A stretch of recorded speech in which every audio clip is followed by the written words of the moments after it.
Welcome to Football Conspiracies. I'm Jared Cole. And I'm Jared Rabinovich. This week's episode, Smorgasbord, Part 1.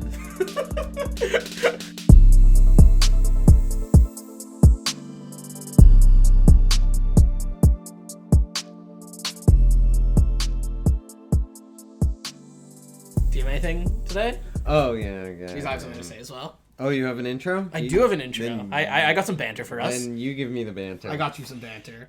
I mean, the banter that we need to do is the game that I texted you immediately that the league was rigged. The Chiefs-Raiders game. Yes. I'm mad about this. Yes, this is a massive what the fuck moment. Yeah, and it's like the newest, or I guess latest, rehashing of is the NFL rigged articles I've seen. Yeah, well, I mean, if you look at the Chiefs this entire season, they've either sold their soul for a win 100%. or the refs were sold for a win. Yeah, like it's very much either or. Like, how do they block that field goal against Denver? 100%. And then in like the first game of the season, they lost because of a toe that like just happened, like the tiniest. Yeah, that was crazy. But no, this Raiders moment was absolutely ridiculous. You could see the lines ref at the top of the field signaling false start, yes, which it means that fucking dead ball right there, and also the play doesn't count, so the snap doesn't.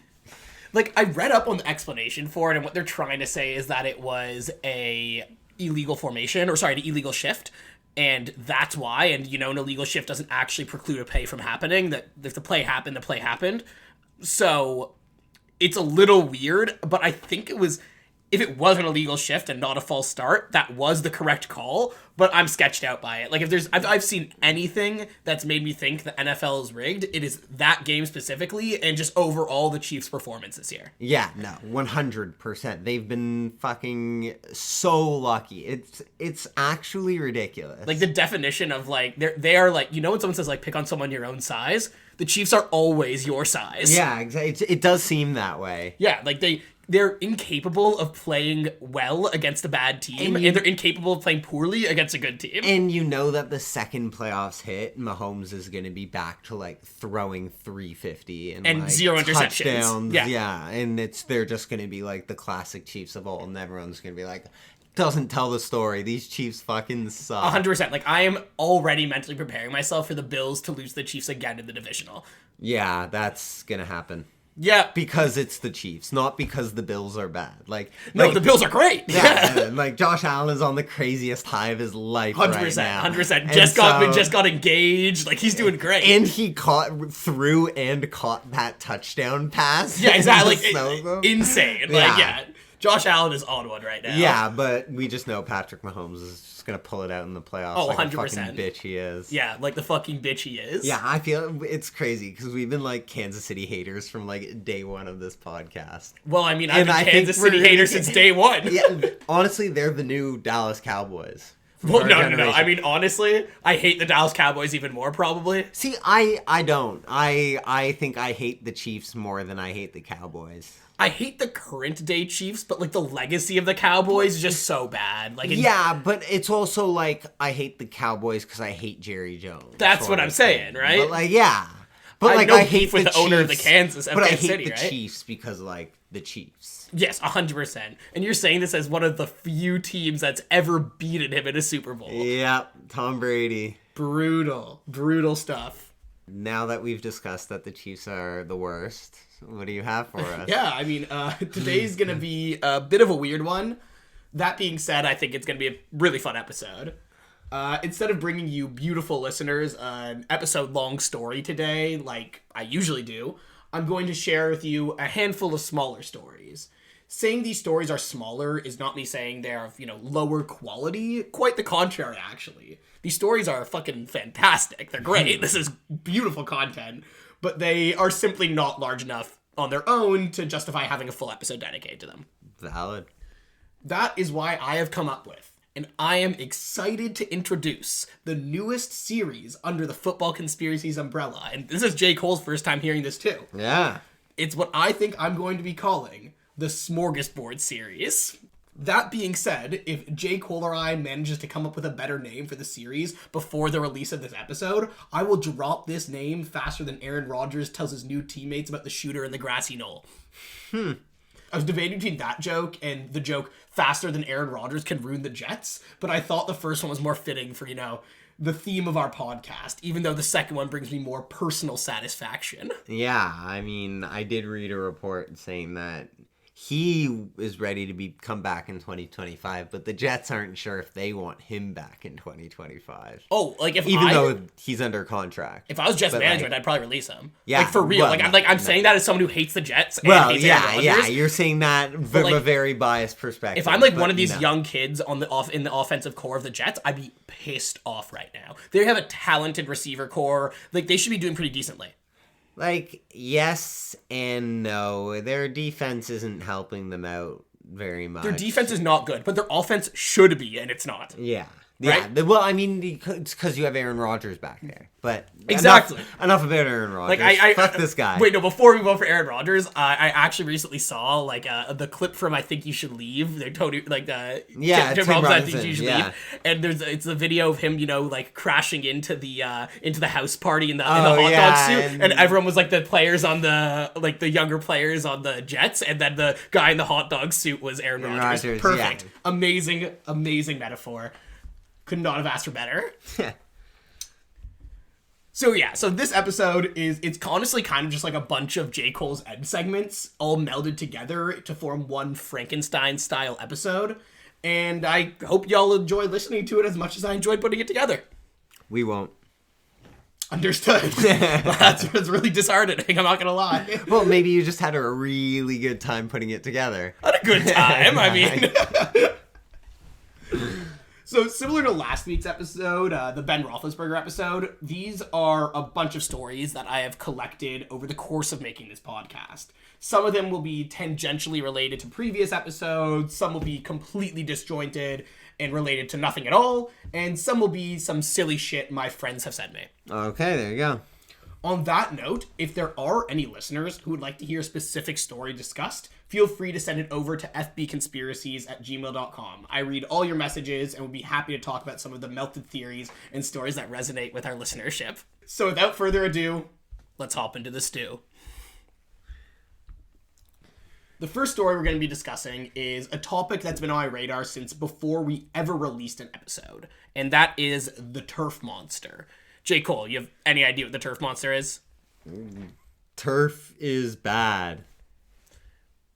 Well, I guess... Like in a lot of these stadiums where they play in turf, players are, tearing ACLs and, ligaments and stuff. And in places where they play on real grass, they aren't. And so NFL players are like, Yeah, so that's pretty much kind of what the turf monster is. It's just fake explanation to explain why turf is so bad in some of these stadiums. It's because there's a monster living in the turf. That makes so much sense. I can't believe no one's ever showed this to me, because I believe it. Yeah, no, it's pretty good stuff. It's some pretty good stuff. This topic was originally brought up to me by my cousin Matt. The moment I told him I was thinking of starting the show, he immediately suggested this idea. It was the first thing that came to his mind. What confused me, though, is that, while it is certainly a topic worthy of discussion on this podcast, it is not a particularly, popular topic of conversation in the NFL world, as shown that J. Cole has no idea what this is. Yeah. Right? So my question to you, Matt, is why the fuck do you know about this? The next time I see you better be telling me this right now, because I really thought this would be a topic with more information on it when it was the first thing to come to your mind, but this is some truly esoteric shit. So, man, you got some explaining to do. I understand the basis of the theory. It's pretty popular because, it makes sense and there's empirical evidence for it. But I didn't realize that there was more to it. Yeah, it's kind of like the yips that's commonly referred to in baseball. Yeah. When a guy just can't get a hit. Yeah. And it's kind of like that, but the football version of it. When you trip over yourself. It's the turf monster came after you. Yeah, exactly. It's kind of just a colloquial term. Okay, yeah. Yeah, so, on the surface, the turf monster has a lot of the same themes that we learned about from our FedEx Field curse episode, right?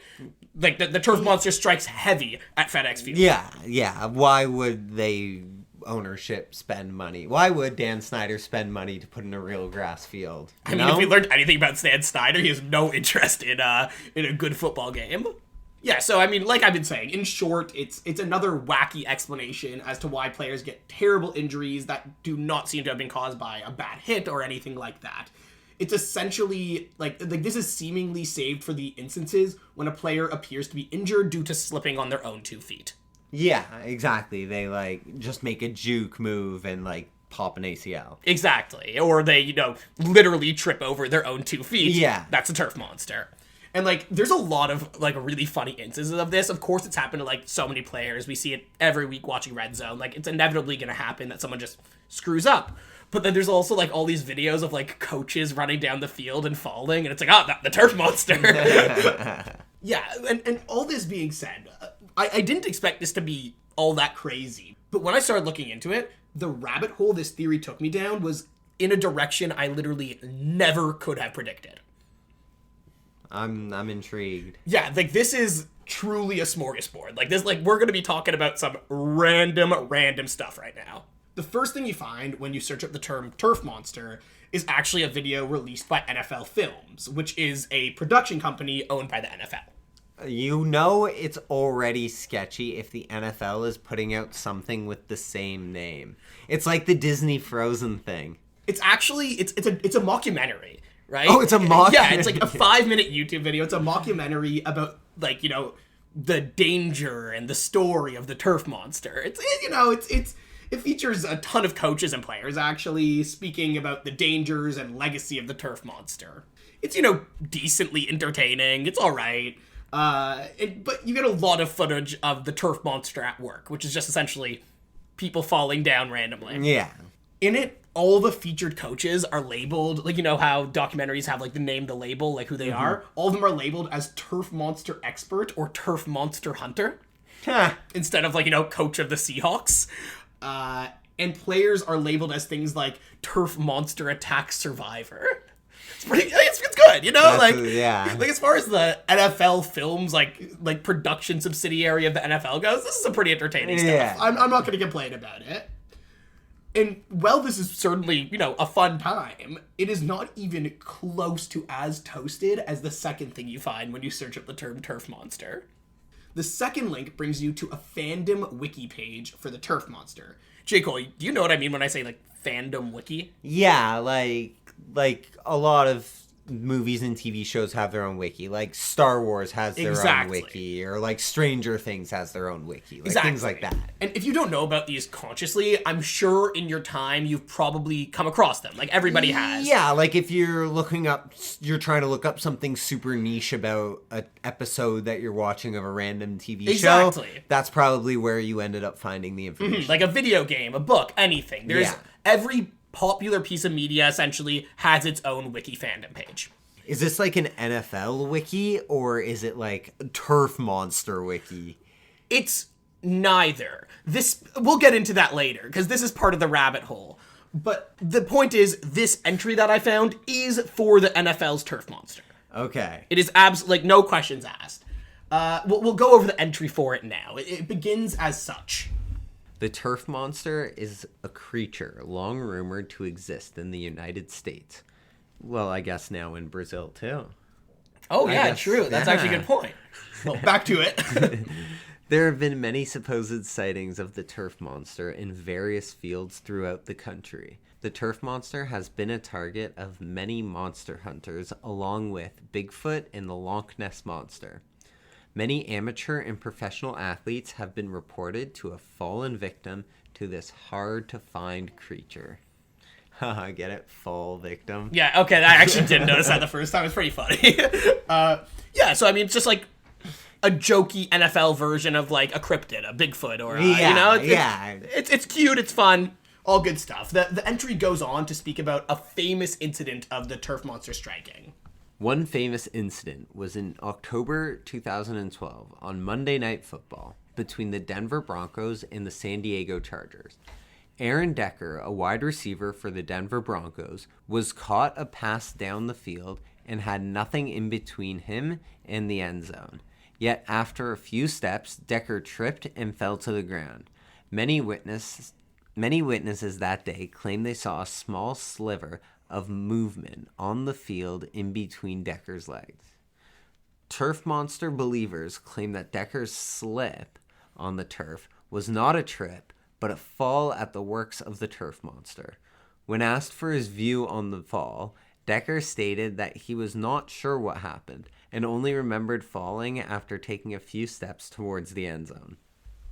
So, yeah, J. Cole, what do you think of the turf monster? Believable to you? Yeah, I mean, have you ever seen the video of Daniel Jones when he has, like, that 70, 80-yard rushing touchdown just waiting for him? Yes. And then he just trips at the last second. That's a turf monster. That's the turf monster. Literally, yeah. Like, as I've ever seen it before. And that is... I believe it. And you know, like, when you're playing Madden and your guy's, like, 5 feet from the end zone on this, like, crazy run and then he gets a cramp in his leg? That's Madden's version of the turf monster.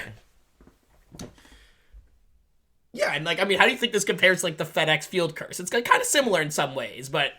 or kind of related in a lot of ways. Yeah, like, this is definitely a leg, it seems like, of the FedEx curse. Like, the FedEx Field was cursed because they also had a swarm of turf monsters. That's right. Like it wasn't like, you know. Yeah, they're tangentially related. Yeah.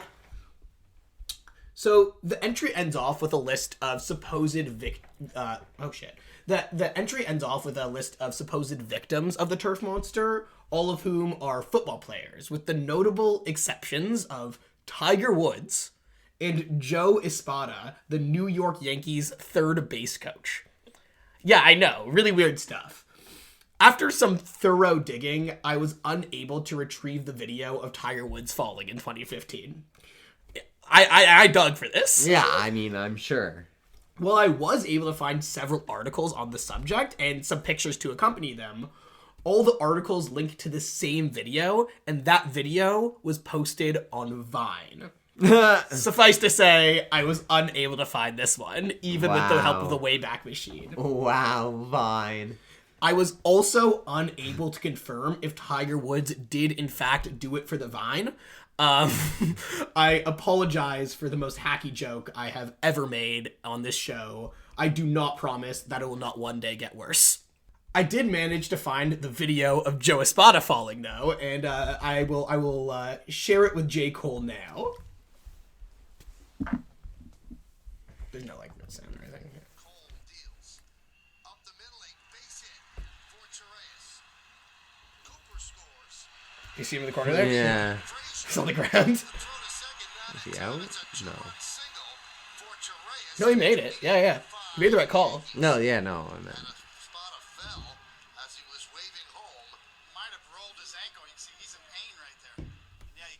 Bad fall. Yeah, but he's also just like standing there and it looks like he's like trying to pivot. Like, no, not pivot. It looks like he's trying to like sidestep.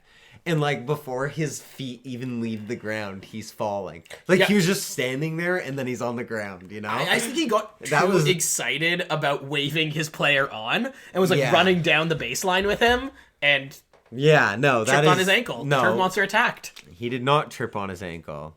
He tripped on the turf monster. Yes, you're right. The turf monster grabbed his ankle. And the main reason I bring this Joe Espada tangent up to begin with is because the following game, when Espada arrived on the field, he saw this. J. Cole, do you want to describe this to the listeners? It's one of those white chalk outlines of a dead body, except it's in the exact spot where Espada took his spill. And it has his number on it as well. Yeah? Okay, yeah. Yeah, like that's some pretty fucking good memeing. Come on. Like, you gotta respect whoever put that out there. They were playing the Jays, so it could have been the Jays staff who went out there. But I think more realistically, it was the Yankees messing with their third for sure. Yeah. Oh, yeah. Yeah, so for the record, I spent way too much time trying to find these alleged turf monster attacks. But I thought it was worth it at the end of the day. Way worth it. Like this Joe Espada thing alone was just beautiful. Either way, what I found most fascinating about this story was actually, as J. Cole kind of ruined the surprise earlier. Sorry. The fandom wiki that I found it on. Yeah, I figured it would be on like an NFL fandom wiki where they had like NFL related stuff. Yeah, I definitely thought so too. But I'm telling you, like this brought me down the rabbit hole, and I'm just gonna preface this with like I'm just not gonna spend too much time on this portion of the episode, as this has it has nothing to do with the primary directive of this podcast. But I could literally not resist at least bringing it up. If any listeners are interested, feel free to reach out to our email, and I would be happy to indulge you further. The fandom wiki the article is on actually has nothing at all to do with football. It turns out it's on a wiki titled fictspedia.fandom.com. That is FICTSpedia. When you go to the homepage, which, should explain the mission statement of the wiki, it instead goes into a long-winded explanation about Eldrith Hollow, a fictional village known for the fairy tale creatures who live there. Turf monsters? That's maybe the only connection you could have between these two, but this is like meant to be a village from the 1500s in Old England. Like, it has nothing to do with the turf monster in any real way, except they're both house fictional creatures. There's so much, truly so much more to this Eldrith Hollow plotline, but I know y'all came here for football and not my esoteric ramblings about fake cities and defunct wikis. So we're gonna move on from this pretty quickly. Either way, this wiki is such an adventure, and I highly recommend checking it out. So many good pieces and articles on this website.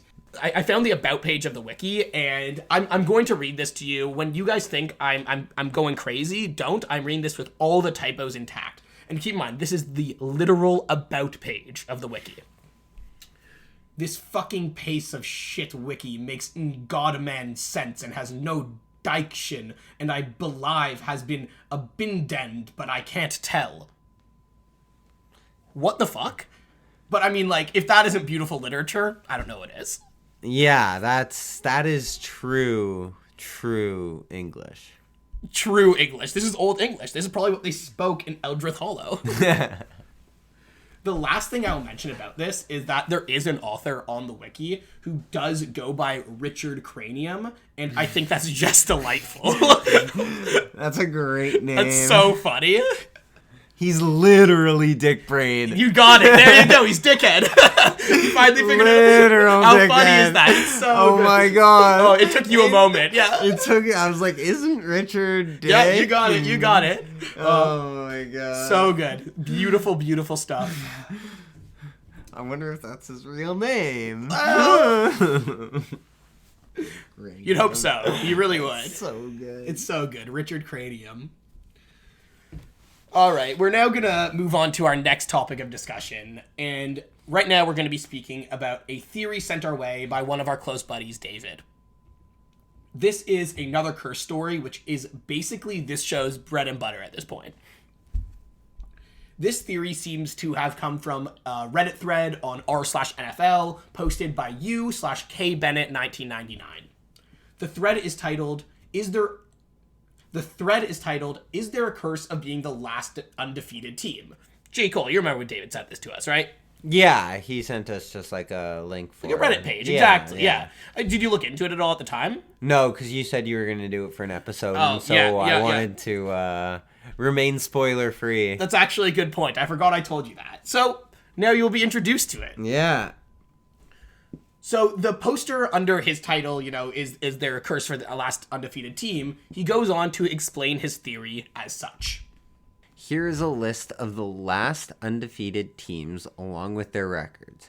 Of the 28 teams over the last 22 years that either had the title of last undefeated team or shared it with another team, 10 made it to the Super Bowl, but only one has won, the 2006 Colts. Is there some sort of burnout that comes with winning too much too quickly, or is winning the Super Bowl just that hard? And even the hottest team at the beginning of the season cannot continue that streak for the whole season. I mean, yes. I mean, it's a pretty interesting question, I would say, right? I feel it's the exact same thing in like baseball. It honestly doesn't matter if you're hot early. You want to be hot at the end. It's true. It's a good point. And so if you use up all your heat at the beginning and you don't have any heat at the end, then you're kind of screwed. Yeah, but I mean, football's a very different sport from baseball, yeah, right? I mean, yeah. 10 times more games you're playing, right? 17 games to 162 games. But, like, percentage-wise, relatively, like, 9 games, or what are they now? Like, 13 games into the season. You'd rather be playing good now than good before. Yeah. I guess you're right. Like, if the Bills lose their next 5 games, we still have made it into the playoffs, but I would not be confident for the playoffs. By the time this week is listening in your ears, this coming weekend will be the first weekend of Bills Pitt. It was the beginning of December. Bills Pitt. Oh my God, Feed you're the right. pit, Yeah. yeah. We're going to have to start feeding the pit. God damn. I mean, it's not as dire as last time. Last time we needed like 5 wins in a row, and we fucking got it. You got there. This time you've already clinched. Yeah, we were like the earliest team to win our division. So, I mean, yeah. I mean, well, you look at your division. Well, I mean, yeah. It's a nice division to be in right now. It's very uncompetitive. Exactly. If you're the top team. Yes, it definitely is. After laying out his theory, the poster then provides a list of the last undefeated team juxtaposed next to the Super Bowl winner of that season. He does this for the time period spanning from 2000 to 2021. And everything he says it absolutely lines up with what he said in the theory. It's pretty interesting, right? Yeah. After all this time, only one of the teams that went on the longest to be undefeated ended up winning the Super Bowl, but 10 made it and 9 of them lost. Yeah. Now, if this were a full episode-length investigation, I probably would have gone through the effort of seeing if this held true for the 30 or so Super Bowls before this time span, but this is a smorgasbord episode, my dear listeners. So if y'all are interested in a more thorough breakdown, feel free to let us know. I would be happy to put one together. However, in this case, I did put in the effort of seeing how this played out for the past 3 Super Bowls, which this post is too old to have covered because it's about 3 years old. So in 2022, the Eagles went 8-0 to start the season. The last undefeated team, and they lost in the Super Bowl. In 2023, last season, the Eagles and the 49ers both went 5-0. They were both the longest undefeated teams, and the Eagles lost in the wild card game, to the Buccaneers, and the 49ers lost to the Super Bowl. Okay. In 2024, the Chiefs went 9-0. As the last undefeated team. Obviously, we don't know their postseason result yet, but I'm praying that this holds true and they lose the Super Bowl. Actually, no. I hope they lose the divisional. Fuck, I take that back. They better not make the Super Bowl. It means the Bills don't make it. But, I mean, your odds of making the playoffs are probably pretty good if you're the last undefeated team. That's right. Like, if you're the last undefeated team, you're most likely going to be making it to the playoffs. Probably. So, I mean, you're already off to a pretty good start. Yeah, but making the playoffs is very different from making it to the Super Bowl. Well, you can't make it to the Super Bowl if you don't make it to the playoffs. That is indeed true. Like, you're saying all these teams are losing in the Super Bowl, but I mean, like, even just making that far, these players are getting their bonuses. 100%. I just do think it's interesting that so many of these people... Exactly, they make it to the Super Bowl, but they can't win. They can't close it. Exactly, like, only the Colts. So after I put this together, I was interested to see if this held true before 2000. So I decided to put together another table for the 3 years prior to 2000. Here's what I found. This is where things get interesting. In 1998, the Rams went 6-0, and they won the Super Bowl. Sorry, that was in 1999. In 1998, the Broncos went 13-0 and won the Super Bowl. In 1997, the Broncos again went 6-0 and again won the Super Bowl. So, obviously, the 3 years before this list tell an entirely different story. But, I mean, even still, that puts us at 4 for 27. Yeah, that is fair. I mean, sure, 1 for 24 is worse than 4 for 27. But 4 for 27 is still pretty shit. Oh, 100%. But what I think was most interesting about this is the fact that there were so many teams that made it to the Super Bowl and didn't win. Yeah. Right? There was like 9 out of 10 teams where that was the case for. And then when I did the next 3 years, it was 11 out of 12 teams. But then the 3 years before that, they won the Super Bowl, won the Super Bowl, won the Super Bowl. It makes me think that like the original poster of this knew that and cut this off, but like specifically started in 2000, so we didn't have to include the 3 years before. That kind of ruined his theory. Yeah. But I don't know. I think it's pretty interesting, and I think this past 3 years thing goes a pretty far way in debunking this particular curse. Unless you want to claim that, like, it only began in the new millennium or something. Is that what you're about to say, that stupid-ass look on your face? I was gonna say that the curse started in 2007. After the... Yeah, if that's how you want to play this game, then yeah, like, you can make any curse work. Yeah, it started in 2007. He's on the right track. He just started too early when he was looking at the dates. Oh, of course. That was the issue. Yeah. Anything particular about 2007? Anything special? We shouldn't get into it. It was the year after the Colts one is what made it special. Exactly. Yeah, so like I was saying, what I do find interesting about this is this, 9 out of the 10 teams who made the Super Bowl didn't end up winning. Well, this is not a curse in my eyes. It is a wild pattern. It's very much a case of like causation versus correlation. Like, they happen to be the last undefeated team and they happen to lose in the Super Bowl, but like, what does one have to do with the other, Probably nothing. Exactly. Yeah, you never know. No, it's a good point. It's a good point you bring up. One last thing I want to mention before moving on. There is a fantastic quote left by a commenter on this thread that really resonated with me personally. U/Recover Street 8383 said, U/Recover Street 8383 said, in response to the question of if this is real, no, curses are just patterns that we spot. That was beautifully put and should honestly be one of the catchphrases of this show. Like, that is what I'm always trying to say on these curse episodes. Just because there's a pattern doesn't mean it's not a curse causing the pattern. This is literally you going, just because correlation doesn't equal causation, that doesn't mean correlation doesn't equal causation. Exactly. Which you're technically right about, but it's a shit take. Well, it's true. Like, I guess, but no. Alright, so let's move on to the next topic. What we're going to be speaking about now really brings us back to the roots of our podcast. J. Cole, do you have any idea what I could be referring to by that? The roots of our podcast? Something to do with the color scheme of the Super Bowl logo? Fuck yes. Wait, actually? Of course. Oh my god, of course I'm speaking about the Super Bowl logo conspiracy. Hell yeah.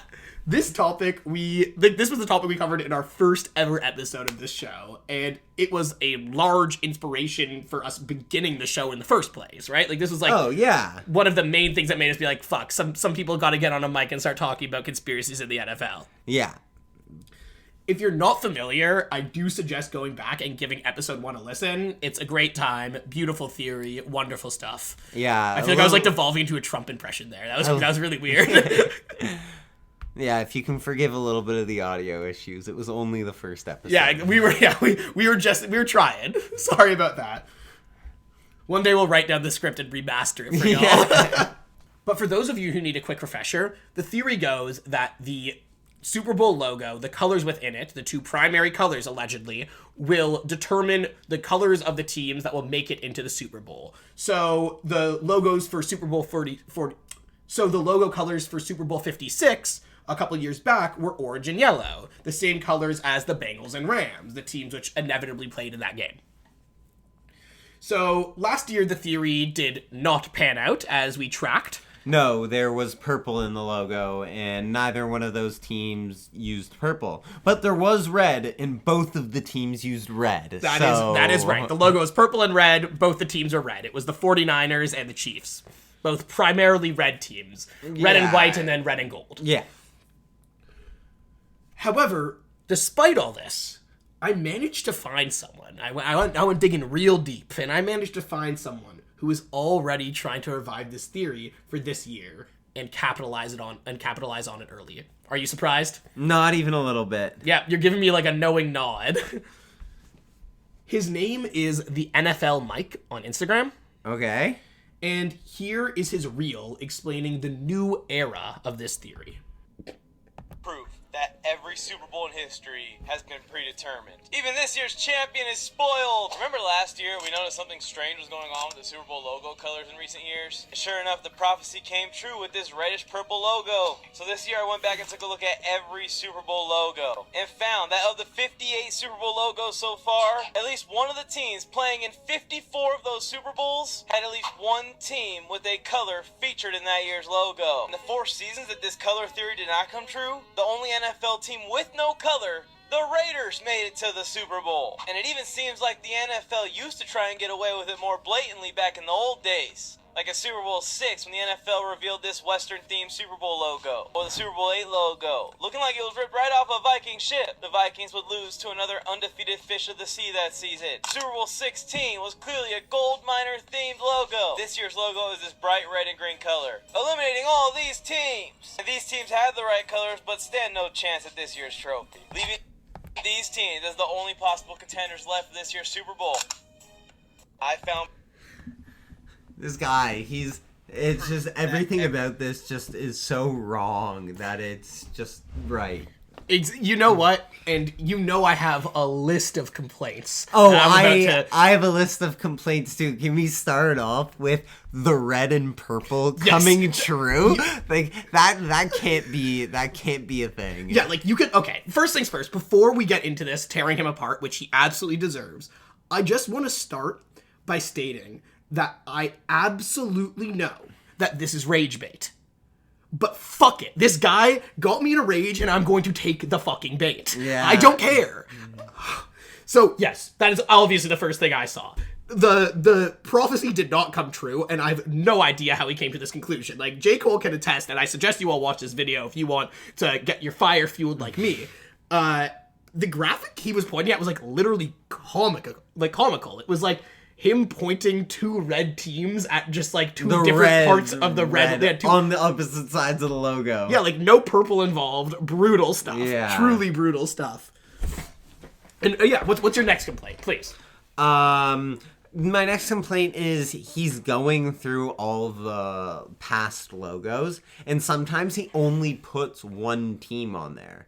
Like, he said because of the Raiders, but like, why wouldn't they include white trim or a black trim in that case if you wanted to include the Raiders? Exactly. Like, so simple. So, okay, I cannot be bothered to do a proper analysis of his numbers, 54 out of 58, but even assuming that is true, don't those 4 Super Bowls show that this guy doesn't have proof that every Super Bowl in history has been predetermined, as he begins the video by stating? Yeah, he's blatantly telling you. Exactly. And then just to what you were just speaking about, on top of all that, his claim is that, and I'll explain this, his claim is that at least one team of those 54 of the 58 Super Bowls have had a color that aligns with the logo.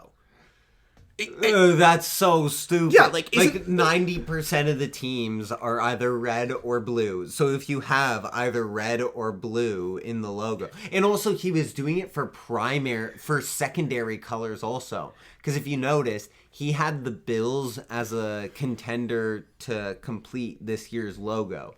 But there is the logo's green and red, exactly. Blue in the logo. That's such a good point, actually. I didn't even catch that. Well, I was looking at the teams because he said that the Falcons have a better chance of winning the Super Bowl than the Bucks, and it's like both of those teams have a 0% chance of winning the Super Bowl. But come on, I feel like you're reading my script. Like you're bringing up everything I'm about to bring up. Yeah, it's because watching this video just it invokes such a reaction that it's rage bait. Yeah, and.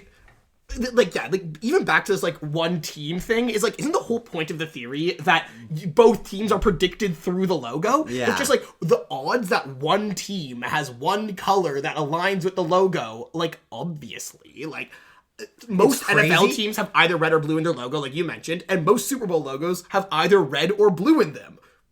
Yeah. It's just, I don't know what else to say. Yeah, no, it doesn't make any sense. Yeah, like... And also, come on, you couldn't have made a stretch for those 4 other Super Bowls so that you could have gone, like, 58 for 58. Like, if you're already stretching it this much, you only need one team, and it can be a secondary color, too. Exactly. Like, you could be lying. Like, he's already completely lying. I don't know why he just said 58 for 58. If we're gonna be serious, the Bills' third color is red. So, like... Yeah, no, literally, it's true. It's crazy. Like... I hope I'm making a convincing case as to why this is like an utterly useless statistic that barely succeeds in showing correlation, let alone causation. Like, it's brutal stuff, truly. And yeah, like the last thing I want to say, you already brought up slightly. What do you think of that list of teams that he said are gonna make the Super Bowl? Well, he shows all 32 teams in the NFL, and he's like, these teams don't complete the logo. And then, like, gets rid of, like, red and green teams. And then he's like, and these teams stand no chance. And it's like, he leaves, like, Houston Texans, the Chiefs, the Bills, the Falcons. And, like, it's such a good point you're making about the Bills. The Dolphins, the Bills just are not a red team. Yeah, and also, I would say they're as much a red team as Houston is a red team. Yeah, like, there is red in their logo. Yeah, and it's like, okay, the Giants are gonna win the Super Bowl. We have fucking... Oh, yeah, so who we have on the list is Green Bay Packers, which neither of their colors are... Oh, no, I take it back. Sorry, it's green. Yeah. So who we have on the list is the Green Bay Packers, the Steelers... They could win. I mean, the Steelers don't have any green in their red. I mean, they have red, yellow, and blue on their logo, so it could be any of those. So the teams that we have are the Packers, the Steelers, the Chiefs, the Bills, the Texans, the Eagles, the Commanders, the 49ers, the Falcons, and the Cardinals? Well, I mean, the Cardinals are red. Yeah, like, but, like, this is part of the teams that he already took out the teams that aren't going to win the Super Bowl. And, like, no shade to the Cardinals, but they're not going to win the fucking Super Bowl. Oh, yeah, the Cardinals have a better chance of winning the Super Bowl than, like, the Falcons, and he included them. An equal chance of winning as the Falcons. And, like, on that note, like, you know I'm not a big Bucks fan, but, like, the Bucks have, like, an equal chance of winning the Super Bowl as the Cardinals do, probably. Yeah. Yeah, well, I mean... The Bucks are going to make it to the playoffs because their division's so close, you know? Well, I like your wishful thinking. It is a close division. If you look at the division, the top 3 teams are only separated by like a couple of Bro, wins. I'm just rage baiting you now. It's so easy. Yeah, so this brings us to the end of our delicious smorgasbord. I hope that everyone enjoyed it, and that... Yeah, these were some good stories. These are like 3 end segments that are just like too good to be an end segment. Exactly. It's just juicy content, and, you know, I'm going to be bringing you guys more stuff like this, because...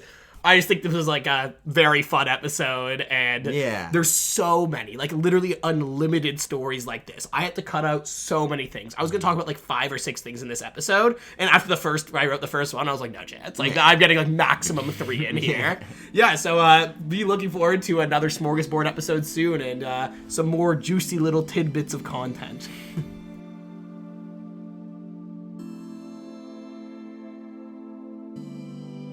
Alrighty, Jared. What do I have for you? I don't know. You tell me. Okay, so last week's Monday Night Football game was the football game I was waiting for. Okay? My boy Jameis, he's balling out for Cleveland. They love him in Cleveland. Well, I mean, who doesn't love Jameis? Yeah, well, I mean, and also look at who he's replacing. So, yeah. But he truly had his first pure Jameis Winston game, and it was so lovely to see. You're not talking about the whiteout game, are you? No, I'm talking about their game against Denver. Oh, the week after, yeah. Okay, so he finished with 450 passing yards. Okay. 450? Yeah, over 450 passing yards. And I could already guess, he had like 3 interceptions or something. He had 4 passing touchdowns and 3 interceptions. There you go. This is the first time anyone has done this since Jameis Winston in 2019. And no one else has done it before him. So what is this? Like, that many yards, that many 450 plus passing yards, 4 plus passing touchdowns, 3 plus interceptions in a game. He's actually such an anomaly. Yeah, Like, so I just want to go through a couple of things. After the game, Jameis Winston quoted as saying, "I'm just praying to the Lord to deliver me from pick sixes." That's such a good line. I love that.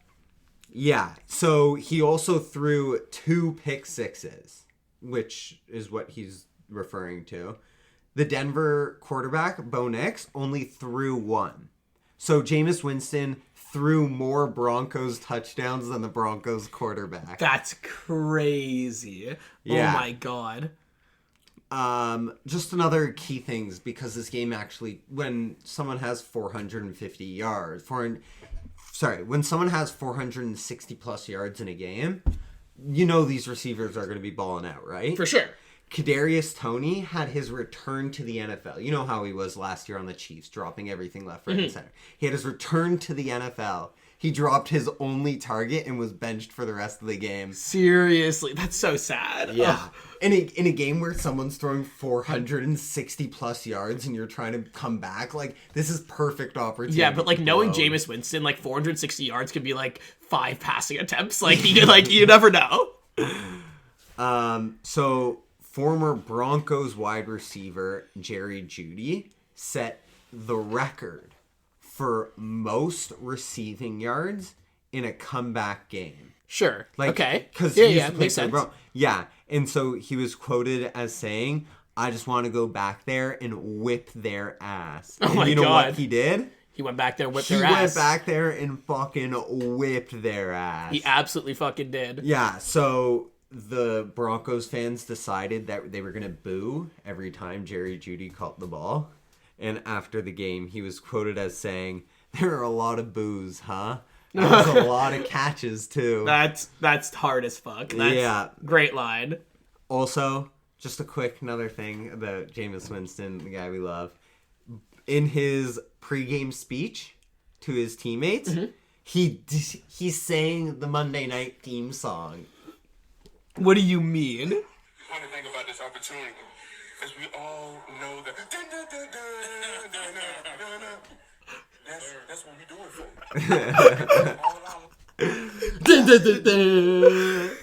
That's what we do it for. That's so good. Honestly, like, if I'm in that huddle, I'm getting fucking hyped up. Yeah. That is what I'm doing it for, you know?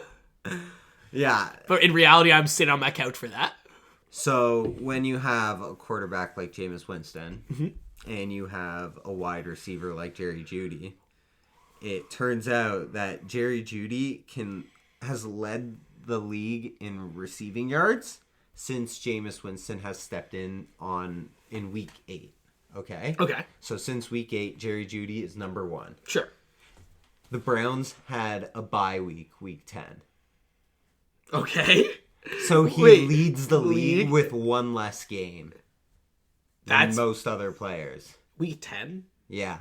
I feel like half the teams have had bye weeks by then. Yeah, exactly. That's what I'm saying. And he still... Yeah, no, that is pretty crazy, I guess. In only 9 or 10 games... In only 9 games? Yeah. It's pretty impressive. It's really good. Yeah. And I just want to end off by saying, if aliens requested a meeting with a sole individual to represent the human race, I would want to send Jameis Winston. Well...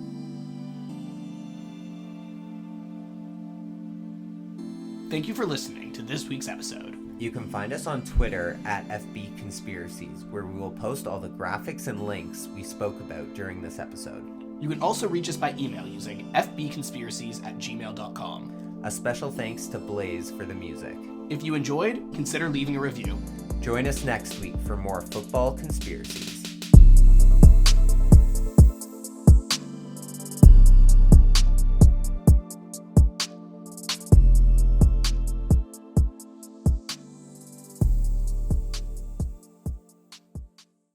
I tried to explain this to a girl I'm seeing recently, and like she literally thought I was going fucking insane. No, there is like, no way to rationally explain the Costco guy. No, like I said a joke. I was like, oh, did you see? Oh, it's so bad. I was like, oh, did you see Big Justice in the WWE? And she was like, what the fuck? Who's Big Injustice? And why are you watching it in WWE? And I was like, you don't know AJ and Big Injustice? And oh my, did this lead us down a rabbit hole I did not need to go down. I opened a whole can of worms, and she was like, man, the sides of the internet we're on are not the same side of the internet. Oh my god. But you know what, in my opinion, she's on the wrong fucking side of the internet. Yeah, who doesn't love the Costco verse? Well, I mean, love is a big word.